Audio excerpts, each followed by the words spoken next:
Toughest exam है India का, UPSC, उसकी 2.5 लाख की फीस को हम 7,500 में कर दिए।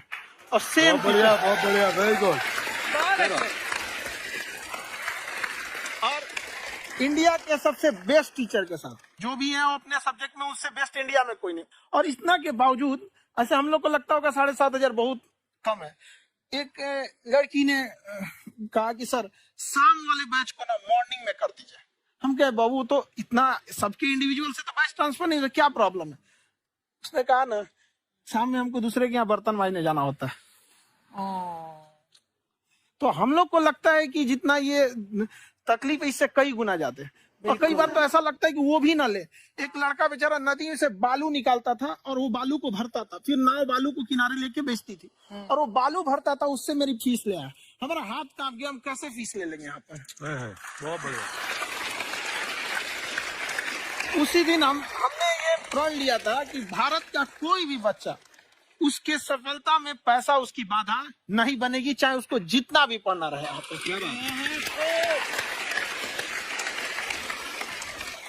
और अर्चना जी, मैं इनके बारे में एक बात, खान सर आपके बारे में मैं एक बात कहना चाहता हूँ। इनका जो स्टार्टअप है ये बूटस्ट्रैप्ड है। अच्छा, मैं साधारण भाषा में बता देता हूँ, ये सेल्फ फंडेड है। इन्होंने अभी तक किसी और से पैसा नहीं लिया है, ये इन्वेस्टर के पैसे से नहीं, इन्होंने खुद इसको बिल्ड किया है। और बल्कि इतना स्ट्रॉन्ग स्टार्टअप है ये कि मैं कहूंगा कि अगर इन्वेस्टर्स को इन्वेस्ट करना हो तो मैं इंडोर्स करता हूँ ऐसे स्टार्टअप्स को।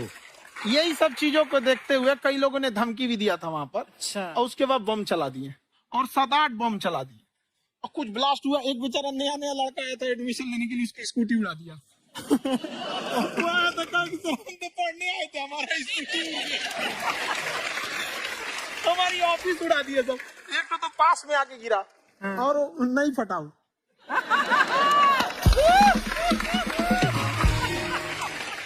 बाद में बहुत सारे लोग धमकियां दिए, लेकिन कहते हैं ना सूरज कितना भी तेज चमक ले समंदर नहीं सुखा सकता। वाह वाह वाह, क्या बात है मैम। एक्चुअली ये फीस कम करने का एक और रीजन है। 2.5 लाख 3 लाख की जो फीस में सब लोग पढ़ाई एफोर्ड नहीं कर पाते। इसलिए वो कुछ ही लोग एफोर्ड कर पाते हैं, तो उनका मेंटल लेवल तो बहुत ऊपर चला जाता है। लेकिन एक पूरे देश का मेंटल लेवल थोड़ा सा स्टेबल नहीं हो पाता।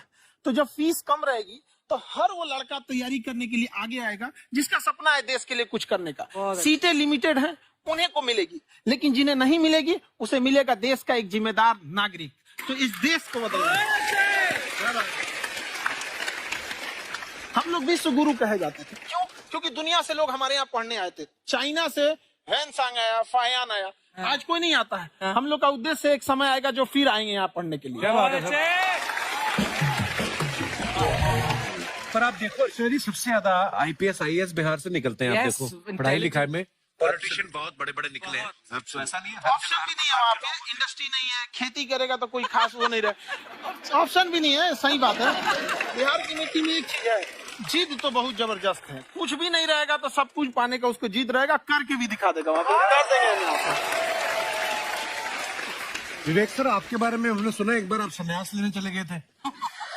वापस लेके आए आपको, फिर कहाँ तक पहुँच गए थे आप? नहीं, मैं MBA की पढ़ाई के बाद मैं ये सोचा था कि अपना जीवन भगवान की सेवा में समर्पित कर दूं। अच्छा। बहुत साल मैं वृंदावन में रहा था और गुरुकुल में रहा था।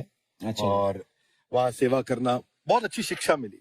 मैं बोलता हूँ मेरी असली MBA वही थी, मोस्ट ब्यूटीफुल एसोसिएशन। वाह। और मैं वहाँ भगवत गीता पढ़ी, जहाँ मुझे गीता से लगाव हुआ। तो मेरे गुरुजी का आदेश था कि आप भगवत गीता को बिजनेस मैनेजमेंट के साथ जोड़ के देश दुनिया में बताओ। मेरे को लगा बड़ा मुश्किल काम है। तो मैंने बाद में देखा कि डॉक्टर स्टीफन कॉवी, जिनकी किताब है 7 habits of highly effective people, आप सबने पढ़ी होगी। उन्होंने बोला मैंने 7 हैबिट भगवत गीता से लिए। और हमारे देश के लोग ऐसे हैं जो मेरी किताब पढ़ते हैं, जो कि 3.5 मिलियन कॉपीज बिक चुकी है, और भारत में भगवत गीता नहीं पढ़ते हैं। तो मुझे लगा कि मैं गीता विद मैनेजमेंट के ऊपर आकर के बातचीत करूं। मुझे लगा बहुत कठिन होगा, पर मेरे गुरुजी का आदेश था कि कठिनाई आपको तभी तक दिखेगी जब कठिनाई को देखोगे। तो एक छोटा उन्होंने मुझे बताया, पूछा कि इस कमरे में लाल रंग कितनी जगह है, देखो आप भी एक बार जरा देख के बताओ। तो 7-8 जगह लाल रंग दिख रहा है यहाँ पे आपको।